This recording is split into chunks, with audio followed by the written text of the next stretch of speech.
SIT आपण त्याच्यामध्ये नेमू आणि SITच्या माध्यमातून जे काय आहे ते सत्य जे आहे ते सत्य बाहेर येईल, त्याची चौकशी होईल आणि दूध का दूध पाणी का पाणी व्हायला पाहिजे। सगळी चौकशी करून हे षडयंत्र बाहेर काढलं जाईल।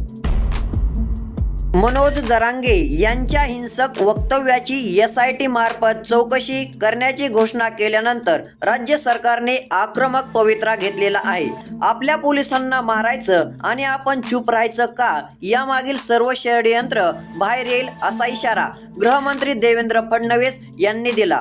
मराठा आरक्षणाच्या मुद्द्यावर विधानसभेत देवेंद्र फडणवीस यांनी आपला मुद्दा मांडलेला होता, तर देवेंद्र फडणवीस म्हणाले मनोज जरांगे यांच्या आंदोलनाची SIT मार्फत चौकशी करण्याचे आदेश अध्यक्ष राहुल नार्वेकर यांनी दिलेले आहेत, तसेच त्याचे निश्चित पालन होईल। मला याबाबत या विषयात माझी बोलायची इच्छा नव्हती, पण इथे विषय आला आहे त्यामुळे बोलायला हवं। मराठा समाजाच्या संदर्भात मी काय केलं हे मराठा समाजाला आणि महाराष्ट्राला माहीत आहे।